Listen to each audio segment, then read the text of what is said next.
The Utah Mammoth is sorta proud to present Nashcast.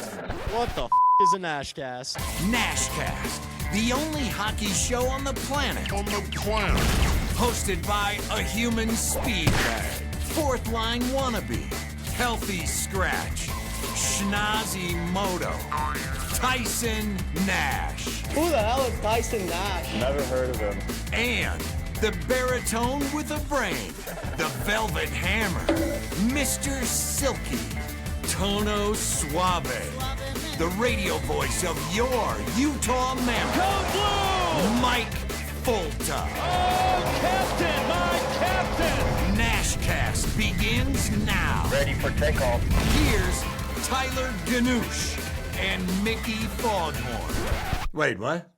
Oh, here's Tyson Nash and Mike Fulta.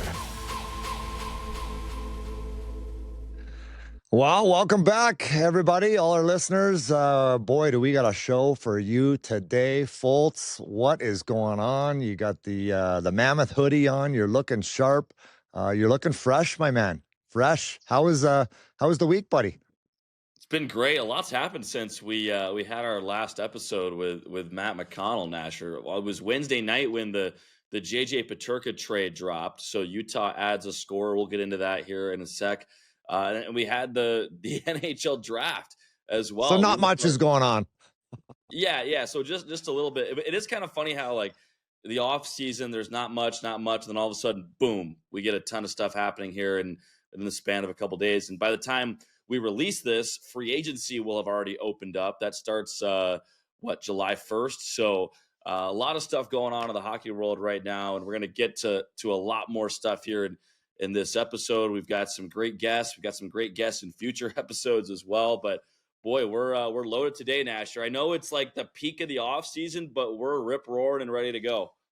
Absolutely. I know, Bill Armstrong is going to have a lot to say. I can imagine, we talk about us and how busy we have been, right? But you think of Bill, his staff, what they've gone through to get to this point, right? This is their Super Bowl. This is their Stanley Cup. This is what they work all year for, is for that draft. I mean, we come in as media and broadcasters and, we're just all up and everything's unbelievable. And we're watching everything that's going on and all the picks. And, but obviously we don't know really the work that has gone into it. So, can't wait to have those conversations, today on the show. As I mentioned, a massive one, so we're going to talk all about it.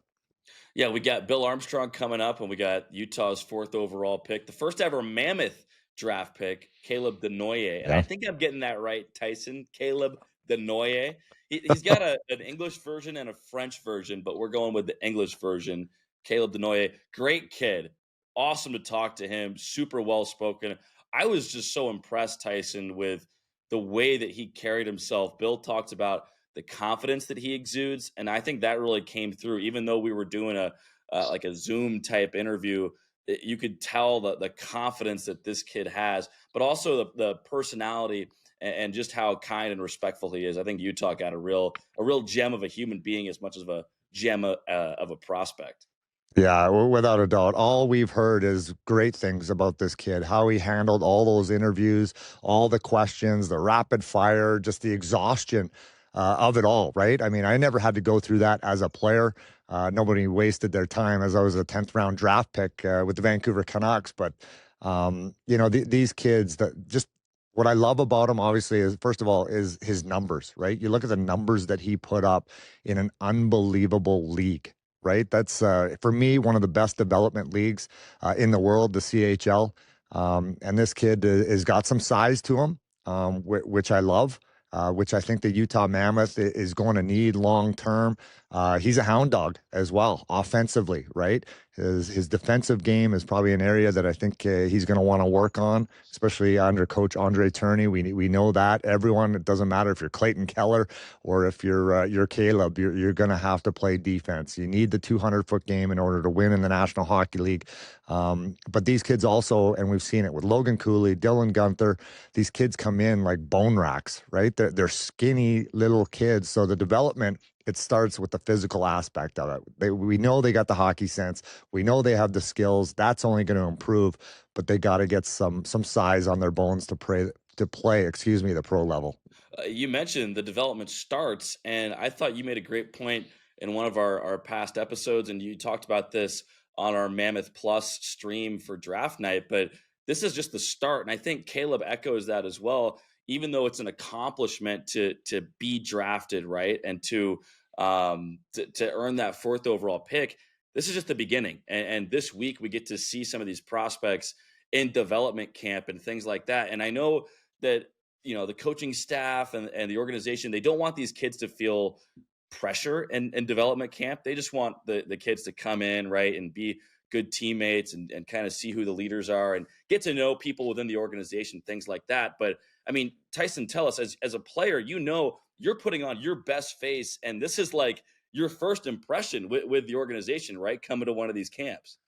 And you want it to be a good one, right? And I don't care what the kids say. I mean, the first 2 picks, 3 picks, maybe these kids are probably used to it their entire life, right? Having the entire scouting staff, not only from the Mammoth, but every team around the National Hockey League, watching them all year long. You look at some of the hardware that Caleb has already had. It's incredible, some of those pressure moments. So I think those guys are used to it. But as you get along in the draft, right? The 4th, 5th, 6th, 7th round draft pick. I mean, those guys are feeling pressure, and they also probably want to, lay their stake down, right? And make sure that they leave a good impression. So I think there's a little bit more of that pressure, internal pressure on those type of players. I know I was one of those guys, and I wanted to show the Vancouver Canucks, the team that drafted me, that, hey, you got lucky getting me at the 10th pick. Or in the 10th round, 247th pick, I believe. But that was my, fuel for my fire, even internally in the same organization. Forget about the other kids that were all drafted ahead of me on other teams. I went after those guys as well. But the development camp it's an interesting animal, and I loved Bill. He's talked about it with us on the pod numerous times.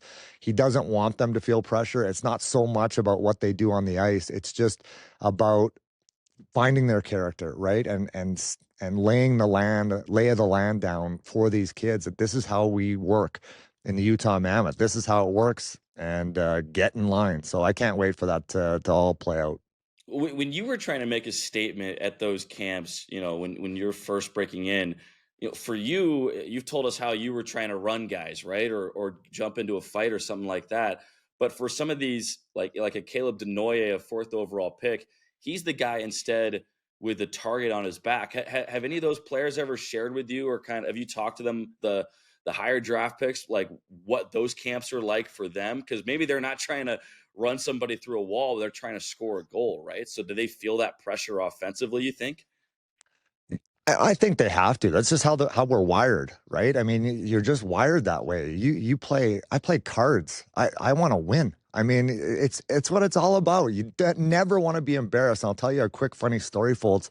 When I was in junior hockey, I was a 16-year-old kid coming into the Kamloops Blazers. I played a few games as a 15-year-old, but I wasn't slated to make the team as a 16-year-old. It was going to be Darcy Tucker, and it was going to be a kid by the name of Grant Stefanowski, I believe, was going to be the other 16-year-old. He was bigger. He was, much more along in his development physically than I was at that time. And I remember we played all the young kids. It was like a rookie camp, a rookie game, right? So all the rookies were playing, and a few invitees from around the BC Junior League that were a part of this game. Well, it was no hitting. There was no hitting. Right. So we're playing this game. All of a sudden, this guy rubs me out in the corner, and I fall down, and I am pissed. And it was this Grant Stefanowski kid. So I'm like, are you kidding me? I am so he gets the puck. All of a sudden, I come flying up the ice. He cuts across the blue line, and I lay him out. I'm talking his helmet popped off his head up into the rafters. He was knocked out unconscious. He was out cold on the ice.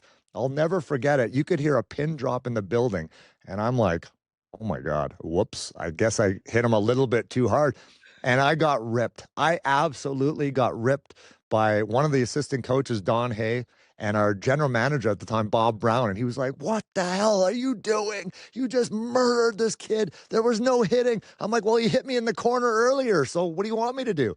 And secretly, I think they absolutely loved it because they're like, "All right, this is our guy. This guy's making our team. Grant Stefanowski, see you later." I mean, I don't think he came back for another 3-4 weeks anyway. And I don't think he never ended up playing for the Blazers ever in his career. It literally ended his career, sadly.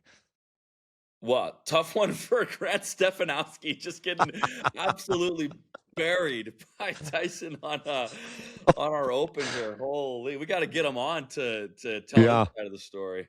Yeah, yeah, ugly, ugly. Well, we got some beauties coming up for you here, and I think we're gonna kick it off. So let's get it going.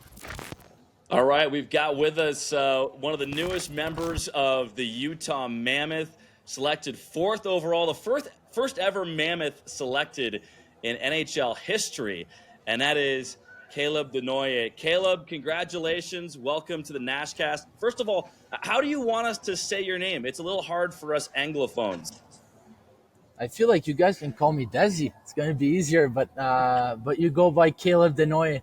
Just simple as that. We won't tell you guys how it is in French because pretty sure it will be too hard for you. I love it. Well, Caleb, the draft is finally behind you. My goodness, all the nerves, all the interviews. You've been like a media darling over the last, I don't know how long it's been for you, but can you finally let the hair down a bit and relax and kind of enjoy what's just happened to you and your family? Yeah, well, honestly, I enjoyed every part of it. The whole process, the whole season. That was kind of long, but all the the nerves and everything. You kind of feel like they kind of went down, and energy's is a bit low the past few days. But obviously, it was just a great moment to be in LA there with the family and friends. It was just a great experience. Caleb, I want to know a couple things. I want to know how many texts you've gotten over the last couple of days. And has anybody reached out to you or gotten a hold of you that maybe you weren't expecting? Honestly, I was surprised. Got a lot of messages. Got around like close to 300. So I was pretty busy yesterday answering all these text messages. But honestly, my favorite one was probably Keller reaching out and texting me. Was great. Obviously, coming from the captain, and was awesome to get a text from him. Well, he's a first-class individual. That's why he wears the C on his jersey, as you just found out. But the draft itself, Caleb, I mean, what an experience. I got drafted, I think it was the last pick in the draft. So very different circumstances. They didn't even let me in the door to get drafted because they knew I was going in the 10th round, which they don't even have anymore. But how important was that for you to have your family? I mean, I think you had 20 people there in the crowd with you just to share that moment. Because, yes, it's every kid's dream to get drafted, right? And it's every kid's dream to play in the NHL. But that is a moment for you and also mom and dad, your brothers, obviously all the trips and conversations over the years that you probably had with them. Oh, it was so important for me to have them there. Apart from me making the decisions, they're the people that have helped me so far in my young career to get where I'm at, and I feel so fortunate to have them since day one. And also the rest of the family, as you said, around 20 people being there was. Felt really lucky to have them there in LA, and it was just a great event. So it was really fun and enjoyed the most out of it. Tyson mentioned your older brother Elliot, obviously a Flyers draft pick. He's been playing pro hockey. What kind of influence has Elliot had on your hockey life, but also on you as a person? Oh, he's had the biggest influence so far in my young career, honestly. Since day one, he's been my brother, but also my best friend and my role model. Since I started skating, he's always been the person I look up to, and always want to be like him when I play hockey, and also just kind of try to follow his footstep off the ice too, seeing how professional and how good he is in the gym and all the details is something that I feel really fortunate to have in my life. So yeah, really cheered that brotherhood that we have. We've been in that hotel. I know exactly where you are. We were sitting there a couple days ago watching you get drafted. So we know you're in Utah, and I know you've been there before, but I guess just your first impressions on obviously the city itself, what you've experienced, and obviously the team. I know now you're probably looking at the roster, looking at all the players, but what are your thoughts on the talent of this Utah Mammoth? Oh, it's great. I love it. Honestly, heard so many great things about this city before coming in, and a bit different than my hometown, St. Hyacinthe, which is only some farmers and two hockey rinks. So it's great so far being here, and obviously just had the chance to meet all the guys this morning was also something precious, and really enjoy so far being here with all the guys. Bill Armstrong mentioned that you guys had a little pizza party in his backyard. What was that like to be having, pizza and dinner with the GM of an NHL team in his backyard at his home? Was that kind of weird at all, or no? No, honestly, it was really good. Like the vibe of it. Like, yes, we talk hockey, but not that much. It was just, like if I had a dinner with my family, just really enjoyed it. And at first, we're supposed to go at the restaurant, but the plans kind of changed a bit, and had the chance to go in his backyard and have some pizza with most of the scouts. So yeah, it was just was really fun, and I felt fortunate to have the chance to come to Utah before the draft, and like my time here. Did they stuff you in the back of the trunk? I was understood it was incognito. They had to be very cautious. That's apparently why they didn't go to the restaurant. They didn't want anyone to see the conversations that they were having with you. Yeah, exactly. I had a mask on too. They put a bag on my face and got through the garage. And when I got to the backyard, they kind of took it off, and there I was in Bill's backyard. I love it. So again, you talked about Clayton Keller giving you a phone call and welcoming you to the Utah Mammoth. But is there anyone you're really excited? I know training camp is just around the corner. There's gonna be lots of training. But who are you most excited to maybe meet from the Mammoth itself? Honestly, I feel like just the whole team, the whole group, heard that it's a great brotherhood, and everyone's just so tight, and it's something that I've been fortunate to be on a really good hockey team so far in my young career, and it's a common theme. The tightest team always wins, and kind of excited to meet the whole crew, but obviously the young talents like Cooley, Gunter, Keller, and now Perica that's coming, and even all the other guys. Just so excited to see what's the environment like in pro hockey. I bet it's so different than junior, so it's going to be new, but really excited for it. Well, we're excited that the Mammoth got you at 4. I heard a story that you were kind of having some fun with a couple of the NHL reporters who do a lot of the draft analysis, and you were kind of maybe poking fun at the guys who had you going later in the draft. Were you able to meet some of the experts who projected you to go later than 4?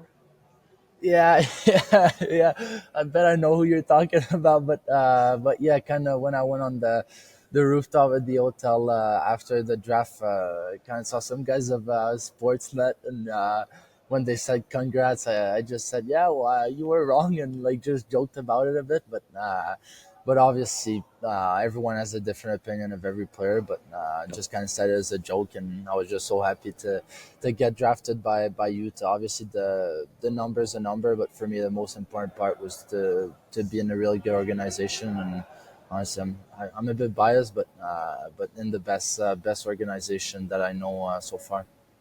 We've been around for a year, so we can concur. This is the best organization in the entire National Hockey League, and you should, rightfully so, be so excited. The best logo as well in the league, but lots of development, Caleb, for you to come. We know that you're a young player, you're a young kid, but what kind of player are you now, and what kind of player do you hope to become? Oh, well, for me, I hope to just stay the same player and stay the same person. Honestly, I know it will take a lot of time and effort, but I kind of already have a mature game at 200 foot and take a lot of pride in all the intangibles and all the details in the game. But the main factor will be for me, as you said, development, but mainly off the ice to get some strength and some muscle mass. I never put any limit on myself, so I want to play as soon as I can, and I'll trust the team for the best development for me. But obviously I have a lot of work to do, and I'm really willing to do it. One thing that keeps coming up with you is the details of the game and how strong you are in the details of the game. Who is it in your life, in your hockey background, that instilled the importance of those small details, whether it's winning a board battle or winning positioning in front of the net? Where did you get that attention to detail? Oh well, I feel like it's not that you're born with it or not, but it's your will, it's your mentality. It's either you want to do it or not. And for the family, since day one, our parents gave us some values of being good players, good teammates, but also to never cut corners round and to do all the details right. And I'll keep doing them, because so far it helped me being part of winning teams and being a factor of why team wins. So and also take a lot of pride in it. Just love to be a person that you can rely on, and that will help you being successful in every situation of the game. Being that fourth overall pick, fourth best player in the world, that has a nice ring to it for your age group, doesn't it? But that also comes with pressure and expectations. And how do you handle that pressure for yourself? And what kind of expectations maybe do you put on yourself? Oh well, honestly, I don't really look at pressure expectations, and it's easy to say I'm the person that puts the most pressure and expectations on myself. I have my own goals, and they're bigger than that. Like anyone can put other goals on me. And really lucky to have a good environment of people, whether it's my parents, my brothers, or agents and family. They help me unload that whole pressure and the whole year. That was a big draft year this year, and for everything that's coming ahead. But yeah, just looking forward, and I love that pressure. You kind of play for that. When you don't have it, it's not as fun. And obviously it's fun to get drafted fourth, but I still have some three cats to chase in front of me. So I'll catch them, but I have to be careful for the ones in the back too. So yeah. During the draft process, there was a report that came out that was talking about your response to one of the Montreal Canadiens questions, the hitting the home run in the desert. That was you, wasn't it? Yeah, it was me with the water bottle and the baseball bat. What, did you know that question was coming, or like what prompted you to respond that way? It's a pretty unique response. Yeah, well, I don't know. I'm a person that's in the present, and when they ask that question, I don't know. I have a baseball bat, and what you want me to do with it? And go hard or go home. So went for the home run, and they loved the answer. Talk about what you love to do in the off season. I can't even pronounce. We talked about Andre Tourney too. He couldn't even pronounce your hometown. But what do you love to do in your off time? I know there's lots of training that goes involved, on and off the ice for you this summer. But what do you like to do just to chill out? Yeah, aside from being in the hockey world, really enjoy fishing. There's lots of great spots back home, and also love to golf with the family. But honestly, my main hobby during summer is fishing with my buddies. How cool was that for obviously Tony Finau? I mean, to announce that fourth pick overall. You're a big golfer. You just talked about it, but how cool was that to meet him and hear your name called by such an elite athlete himself? Oh, it was awesome. He's a legend in his sport, and one of the best to do it right now. So yeah, it was a great experience. Was kind of surprised when I saw him on the screen, but honestly, I was really excited to be named by him. I don't even remember what was his scream that he said, but I'll have to get to learn it. Now that you're a little bit past the draft, like, is it easier to reflect on those moments? I'm sure that night it was all such a blur. Have you had a chance now to kind of look back and take it all in? Yeah, did kind of did a bit, but yesterday was mainly to spend the day with the family and enjoy it, and always to be in the present. But as you said, it was blurred. Honestly, kind of blacked out a bit when my name got called. So it was fun to kind of watch the videos again, and I don't even know what was my face at that time. Like I was just so shocked and surprised and just so excited that honestly my it was just too many emotions that I didn't even remember. So it's always fun to take the time to look back at it. Caleb, is there a player in the National Hockey League? I know you're your own player and you want to kind of pave your own way, but is there a player maybe that you try to emulate, excuse me, I'll spit it out too, your game after?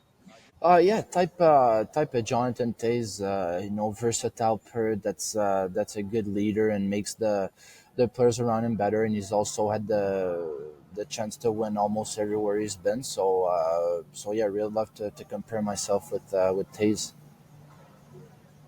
Well, if you end up being like Jonathan Taves, you'll make a lot of people in Utah very, very happy, And a Caleb. lot of money. And that too, that too. We're so excited for you, man, and we're excited to have you as part of the organization. I'm curious, like coming out to Utah. You said you're a fisherman. I think there's some fly fishing to be had out here. Have you ever done that? Never had the chance. Had the chance to hold it and try it once, but wasn't really good. But there's not much fly fishing in like my neighborhood and where I'm from. More some catch and release that we do, but obviously I'll have to try it and mix in some fly fishing here. Caleb, just going over your resume, it's long. You have got some hardware already at such a young age, but you just went through the playoffs. I watched a few of your games. In fact, you ended up losing to the London Knights, but what a playoff you had. You were the MVP. But that experience in itself, your draft year, all the things, but to be able to rise to the occasion with that much pressure on your shoulders, leading your team, I mean, what does that do for your development and how much fun did you have?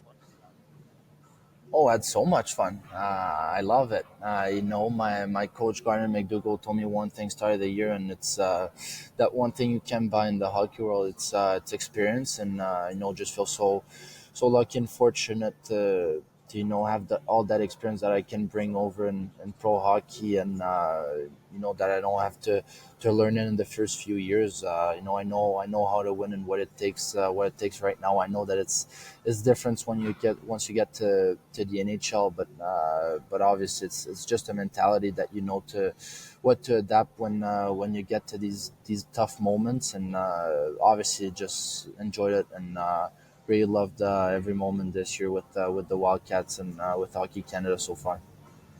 Now, Caleb, I don't know if you knew, but Tyson actually won 3 Memorial Cups way back in the day in the WHL. So I'm surprised he hasn't brought that up already. Usually he likes to lead off interviews with that knowledge, but but what can I mean? I'm not sure if your plans are up in the air. Do you know? Are you going back to Moncton? Are you going to be heading to the NCAA? Do you know where you're going to be next year? No idea, honestly. For me, the mentality is, it's hard to say, and I need some confidence to say it, but I'll never put limits on myself. Right now, I'm part of the Utah Mammoth organization, and why not make the team next year? I know it will take so much effort and determination to make the team, and if I don't make it, I'll do everything to improve it. Try to make it the year after, but it'll be to make a plan with the organization and be at the place where my development will be the best. Speaking of development camp right around the corner, right? I mean, is there nerves just being with all the guys that have been drafted over the years? I know T. Jaginla was first overall or first pick for the Utah Hockey Club last year. Now you're the first pick for the Utah Mammoth, but just being with your peers, right, on the ice at once, is that a nerve-wracking thing? They didn't have that back 100 years ago when I played. The games actually were in black and white when I played. No, honestly, no nerves right now. I just enjoy hockey so much, and just seeing the boys here. Just enjoy my time so far, and we'll see what it gives, what it ends up being like on the ice. But yeah, it's a brotherhood. I can see that it's a great culture here, and just can't wait to go on the ice or go in the gym with the guys and see how it is. But mainly here to kind of get that pro experience and enjoy the moment with all the guys. Caleb, you did you play with TJ Ginla and Cole Baudouin in U18s a couple years ago for Team Canada? Yeah, last summer I had the chance to win a gold medal with them. Yeah. What do you remember about those guys? Oh, they're dogs. Honestly, they're so hard. They skate fast. They're tough to play against from what I saw, and they're great prospect for the organization, and they're also just some great persons. I really enjoyed my time being around them over in Finland, and I had the chance to see them again. Now they were one of the first guys that I saw. So yeah, I just really enjoyed being around them. Well, Mike Folta, the guy you're talking to right there, he's a dog. He's a hound dog, actually, especially when the press meal comes around. There's no beating Foltz to the press meal. I can tell you that. But Caleb, what's the most important thing this offseason? I know your game is on point right now, but what are you really looking to gain this offseason? Is it physically? Is it mentally? What do you think you need to work on most? I feel like it'll be mainly the physical aspect of the game, as you mentioned. I feel like my game is close to being pro ready, but still kind of skinny a bit. Got that kid body, so I'll have to put on some mass, eat a lot, and go grind in the gym. And really looking forward to it, and just to enjoy the summer, but to come as ready as I can for camp in September. Well, you can use Tyson's workout plan, maybe not the full part of it, because it'll help you put on mass. It might not help the skating a whole bunch. But yeah, I swallowed the airbag this summer already, so I got to lose some poundage. So maybe I can give you some of that weight. Caleb, your coach in Moncton, Gardner McDougall, a legendary coach, right, in the QMJHL. And what did you pick up from him, especially this last year, playing for him and making the championship run that you guys did? Oh, he's unique. It's not for anything that for any reason that he's won everywhere. He's been so far in his career, and it's his mentality, what he brings, the culture. It was a totally different environment this year. You work so hard, but it makes you enjoy it so much too, and feel like everyone has a role on the team, even though we don't have all the same impact on the game. And just for me, yes, to see what he does, but also how he thinks and why he won so much. And everything that he does, it's to win and to always improve every day, and always has that mentality to just getting started. Even though you do something good, it's just the start of it. So yeah, I just felt really fortunate to be able to do a whole year with him the past season. Well, I'm going to age myself here, Caleb, but I know your stepdad, I believe, was a dog himself, right? But we played against each other. I think we actually had a fight back in Cornwall back in the day. In the American Hockey League, we used to chase. We were both kind of rats out there on the ice. We used to chase each other around. What did he do? I mean, in your life, in your career, to really kind of point you in the right direction? Big Trap. He's been huge so far in my young career. My stepdad now, and also one of my skill coach during summer. Since day one, he's been really present for my brothers and I, and he's really good on the aspect of the game. Yes, on the ice, but also off the ice, to kind of give me that pro experience of having some games in the NHL, and kind of taught me how it is, the environment, how you have to act to be as pro ready as you can at a young age. So yeah, just feel really grateful to have him in my life. Tell him I say hello. I will. That might not go over so well, but well, Caleb, I gotta thank you. From both me and Fultz. I mean, you've been an absolute gem. I can see why they drafted you 4th overall. Personality for days, and obviously skill. I cannot wait to watch you when training camp rolls around. So good luck at development camp. Thanks for your time, and we appreciate you. Thank you, Caleb. Thank you, man. Appreciate you for having me today. Thanks for your time. Well, welcome back. And Fultz, I think you touched on it. I mean, this kid, how old is this kid? Is he really 17, 18 years old? I mean, he speaks like a young man, like a 35-year-old man that's been in the National Hockey League for years. The confidence that he exudes, you can see why the Utah Mammoth were blown away by this young man, the player obviously that he is, but also the kid, right? Tons of character, but swagger. That's what you love to see. If I'm a GM or a head scout, that's what I want to see. Someone who believes in his ability. He touched on it like we kind of thought he was going to. Needs to put on some size. He's like, I feel like my game, though, is already pro level, pro ready, I think he said, which knocked me almost off my feet. And that's what you want to hear. So super excited. A fisherman. He talked about his fishing stories.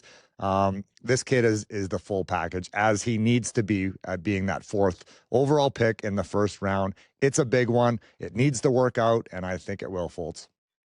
My favorite part of what he was saying, and he told this to media, was that he wants to make the team, right? Like that's his goal, is to make the team out of camp as an 18-year-old. That would be, I think, a bit of a stretch. I think he still has some developing to do, whether that's in college, whether that's back in Moncton in the QMJHL.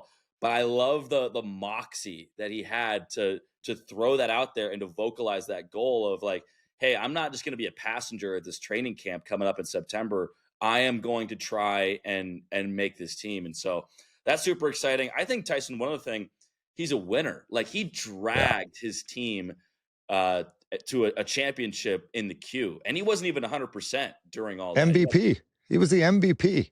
That's yeah. Go ahead. You're right. His production like translated from the regular season to playoffs as well, right?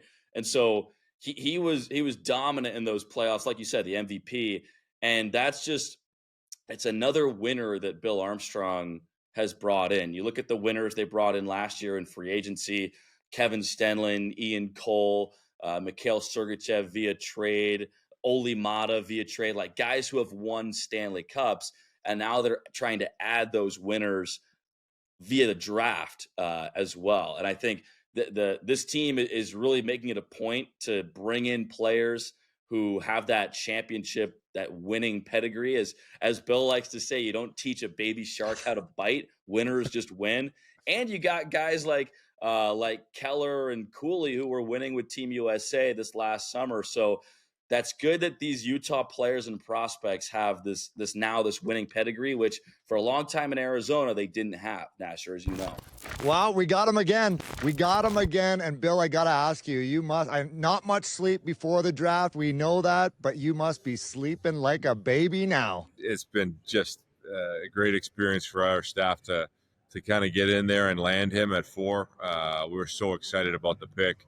Just at his upside and his ability to be a top 2-line center. We couldn't ask for any more, and he's just a great kid. He's a kid that he's obviously got to put in the work to become stronger and get bigger, but his potential to be a top 2-line impact center is huge for us. Bill, congrats on the draft. Once Chicago took Frundell at 3, you guys knew you had Desnoyers there at 4. You were on the clock, though, for a full 3 minutes, so are you guys just celebrating in the room during that time? Yeah, absolutely. We were 100% true. Guys were just pumped, and you get a good energy from your area guys, and they know that, hey, that's their guy in their area, and they got a chance to get him. And you got to remember too, like our guys weren't expecting to pick at 4 until the draft lottery, so for them it's almost like a bonus. They thought they were dreaming about this guy in color the entire time, and didn't think we had any chance to get him, and there we are at 4 picking him. So. There was a little extra celebration for sure in the room. I guess you can't really tell what you have, right? These are young kids, 17, 18-year-old kids until a few years down the road, the success of a draft. But I can tell by the smile on your face, you're feeling good about all of your picks, really. And a lot of Europeans in that group. So I guess just kind of explain your thought process behind all that. Well, it's interesting. It's the way that it was kind of lined up. You build a list and you put your players in there. And every time we went to select the North American, obviously they got selected, and it just worked out that way. But I think for us, we draft a lot on potential, especially when you get back in the later rounds. And sometimes you got to hunt a little bit harder in the places people don't want to go and kind of outwork them in certain areas. And I feel Europe is one of those areas where you can get over there and do the work and really hunt. So I love what our staff did on this, especially on the second day. The second day is where, for me, where the draft really starts. And I love our picks. We got some size and some ability. So, like you said, it's a long way before they work out. But I love the thought process that our staff's had with drafting our guys we got. One of the guys you brought over from, or who's born in Europe at least, Max. I don't know how to say the last name. Pizenica, a big D in the second round. Zanika. You're asking a guy that doesn't pronounce very well, but I think I got it on that one. Whatever you do, don't ask Larry Plow. He messes up all the pronunciations. That's why he brought in Tyson Nash, because he could say that one, right? 4-letter words. Yes. Let me buy a vowel. But what can you tell us about Max, Bill? He's an intriguing player. Our guys had him in the first round the entire year. So for us to get him in the second round, he's pretty exciting as a player. He came over to play in the CHL in Portland, like probably about, almost halfway through the year. And he just jumped in there. He played real well. He's a big man that can skate. He's got potential to be a number 5D that can play 4 minutes. He really moves the puck, gets involved in the offense, gets back on the defense. Obviously, as a bigger guy that's skinny, he's got to put on some pounds and some strength.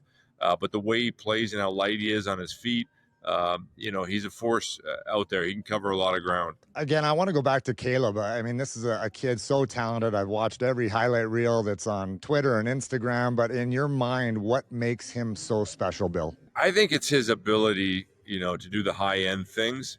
At the same time is have detail and play at the other end of defense. He creates. He comes across that blue line. I mean, I watched him one game in the playoffs there. Every time he came across the blue line with the puck, he created a grade A opportunity. He's a pretty special kid with that puck on his stick. He can create. He's got a great shot, especially on the PP off the flank. He's a threat to score. He's got the hands to get inside with the puck. He's one of his best attributes is just timing it and to get in the slot at the right time for the shot. So he does a lot of things. He's got some grease in his game. You're going to be surprised. He's always in the mix. He's always hitting. He's always in every scrum. He loves to get involved in the game. He's not a high-end player that stays on the outside. He gets to the middle of the ice. I got 2 questions for you. One, who's the one that chooses the matching outfits on draft day? And 2, if we were to time travel, we're recording this before the start of free agency coming up on July 1st. If we're to time travel ahead past July 1st, what are we going to be saying about the start of free agency and the Mammoth? Yeah, I mean, free agency for us is really, it's all about getting the right players, but not overcommitting to a huge amount of term or a huge amount of salary. Just because of the fact that we're still growing as an organization. We're not set where all our guys are in place and we're like, hey, these are our guys we're going with.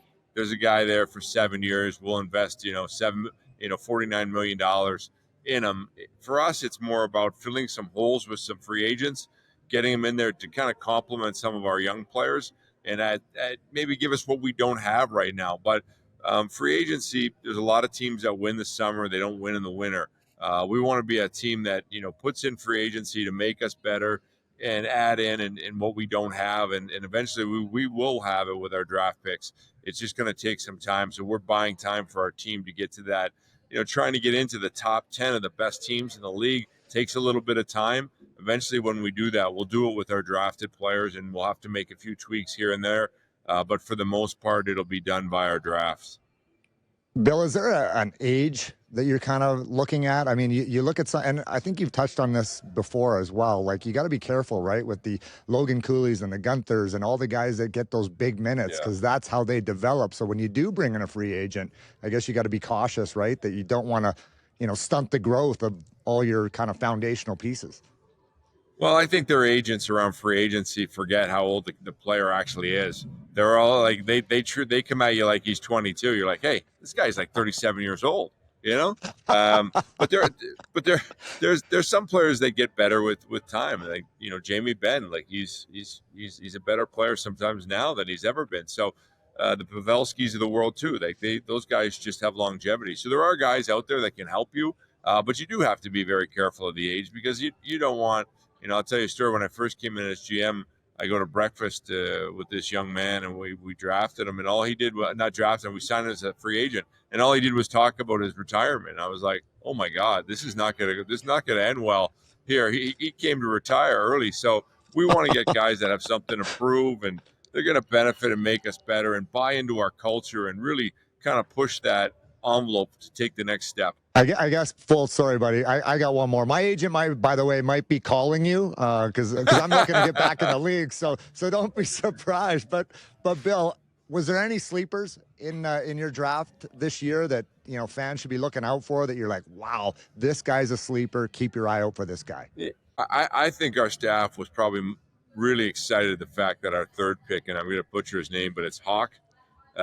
Czech kid, they just think the world of him. They think the sky's the limit for this young man.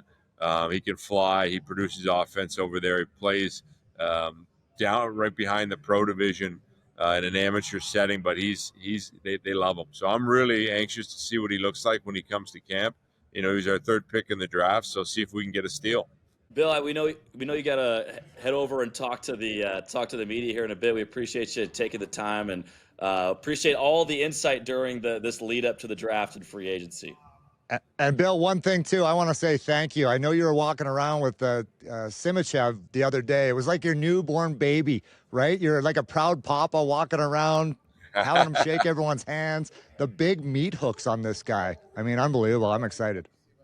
We got to see them come in. It's great at development camp because they come back and they're bigger and stronger, and they've added some weight. And I just saw the size of Simishev, and then all of a sudden boot rolled around the corner. You're like, oh my God, they're just massive kids. And, obviously they've also got talent. So it's for us, we planned for that. We went into the draft and it was pretty small around us. And for us to kind of come out of that draft in Nashville a few years ago with the talented that those guys have at the same time, the size, it's just an extra component that you need in playoff hockey. So we're so excited about getting them over here and getting them ready to play. Thank God I'm not paying for the grocery bill for those two beauties, right? But thanks again, Bill. Big boys. So generous of your time. I know you're under the gun. You're a busy man, so thank you again for your time. Thank you very much. Appreciate it, guys. Enjoy your time out there, Tyson. I mean, they call it the lottery for a reason, right? That is literally a winning lottery ticket. But that's where the draft and that's where your scouts have to do their homework to make sure that they know exactly who they want to pick. And you can tell the smile on Bill's face, right? That's all he's been doing is grinning from ear to ear. Huge winners, I think, in the draft this year. Some of the picks they made, heavy European flavor, which I thought was really interesting. So hopefully that plays out. But to your point, they're picking winners, which I don't care where you win. It doesn't have to be Stanley Cups. You win. It is now part of your fabric, right? And that's the biggest thing for me, because it carries over. And winning is hard, no matter what level you do it at. And this kid was just so impressive for me. Well, we're glad that we have Caleb for sure. Tyson, were you surprised we didn't have more kind of movement, especially near the top of the draft? I mean, a lot of people thought there was a good chance that Utah would trade that 4th overall pick. And obviously they stuck to their guns and took Caleb Desnoyers. But for all the kind of excitement we had leading into the draft, it was pretty, I don't want to say vanilla, but it was fairly straightforward, where you didn't have a ton of trades getting slung around throughout the draft process in either day. There were a couple, but not as many as we've seen before. Yeah, so here's what I'll say about that. And again, it brings you to the new draft system that they had this year, right? I think that, first of all, they wanted Caleb. They got Caleb. I think if it was anyone else, if Caleb had gone maybe earlier in the draft, I think automatically they are looking for a current existing NHL player, and they're trading that 4th pick overall. But for them, they're like, no, we need this kid. This kid is that good. So we were going to use the 4th pick for Caleb, which they certainly did. So I think there's that. But also the new system, I didn't love it. For me, I know the NHL, they're so great at trying different things and experimenting and all that. But the fact that the GMs aren't in the same room together, that you physically now have to pick up your phone and go, hey, Ken Holland or whoever it is, right? Hey, Stan Bowman, I want to make this deal. Like, it's just too much of an effort. Where if you're mingling around, you're in the bathroom, right? In the old, process and system with all the teams and all the GMs and all the scouts in the same building on the floor, I think there's way more conversations that you're having with GMs as you're rubbing elbows with everyone. So I didn't love the new system. Plus, I just think it's a reward for all these scouts that travel the prairie roads after a game. You're driving, you're getting home at 3-4 in the morning from watching a kid like Caleb in some town that you've never even heard of or can pronounce, right? So I think to allow those guys to get up and make that pick and get up to that platform, because that is their 30 seconds of fame in the sunshine, right? And they don't get it in this new system. But that's my my rant on that, folks. I hope it's a one and done, because a lot you see these other leagues that have the decentralized draft, and it seems to work for the NFL. But the way it used to be in the NHL, it was a celebration of hockey and a celebration of the league, and it was unique to our sport. And yeah, it was a bit of a miss this year compared to what we've seen in the past, like last year at the Sphere in Vegas. But remember, the GMs voted on this. The GMs wanted this, and I would be very surprised if we don't go back to a centralized draft very soon. But one guy that we got before the draft via trade, this dropped on Wednesday, the same day where we dropped our episode, JJ Peterka. We heard from Bill a little bit about him. We heard from Bear on our Mammoth Plus draft night special about JJ. You get a sniper, a guy who's scored 27, 28 goals with Buffalo the last couple of years, just 23 years of age. He's inked for the next 5 years. Smaller guy in Asher, but elite upside in a trade that sends Kesselring and Doan over to the Sabres. Just kind of what's your take on that trade, and what do you think now of the top 6 for Utah? Well, the top 6 is phenomenal. I will say that, and if in order to get something good, which Peterka certainly is that, and he's going to be a future guest on our show, 1,000%. So all our listeners, get ready for that. Hopefully that happens sooner than later. But in order to get something good like Peterka, you got to give up something good. And in my mind, the steps and the growth that Kesselring made this year, and I know the people in Buffalo and Kevin Adams is just kind of getting ripped, right, in the media, the fans in Buffalo for this trade, because they've watched Peterka grow. They know he's only 23 years of age. But I think Buffalo and the fans that are, being and scrutinizing this trade, they're going to be excited. They're going to be very happy with what they got in return with Josh Doan, the player, the person that both these guys are, and him and Kesselring. The numbers I think that Josh is going to be capable of putting up, he's going to be a 20, 30 goal scorer in this league, and he's going to get a big opportunity in Buffalo on the power play to put up those numbers. So I will say that they're lucky. They're blessed in Buffalo to get those two guys, as we know. Kesselring, I think he's only going to get better. He's a big body, so I didn't love to lose that size. One guy's 6'4", 6'5" in Kesselring, and Josh Doan's all of 6'3". Peterka's a smaller guy. I don't love that part. I think our top 6 is very tiny. But we also know what we have coming down the pipeline, right? T. Jaginla is a big boy. We interviewed him earlier on the show. I thought he had his coat hanger still on the shirt. I mean, he's a monster, and he's a young guy. Another talented player, right, that's going to fill and be a top 6 player eventually with the Utah Mammoth. But 23 years of age, putting up those numbers consistently, getting better and better year after year. This kid, Peterka, JJ Peterka, is going to put up 40 goals at some point. Now you got Logan Cooley. Now you got Dylan Gunther. Now you got Clayton Keller. I mean, the problem that Andre Tourigny is going to have is fitting all these skilled players into those roles, right? It's going to be a fight for offense, no question, but you need, and this is something this team has not had for a decade, is internal competition, because of all the prospects and all the top dogs that they have on this team. I mean, the talent is endless. It's interesting because I think it's safe to say that Peterka, Doan, and Kesselring, the three guys involved in that trade, all have their best hockey still in front of them, right? They're all young guys.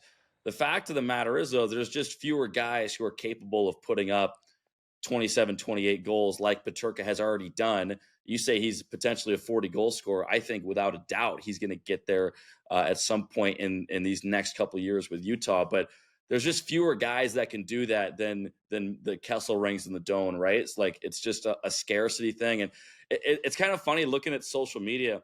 It seems like everybody's ripping the Sabres for this trade except Utah fans because they know what the Sabres are getting, and they know how valuable Doan and Kesselring are. And remember, Kesselring was playing third pair minutes, right?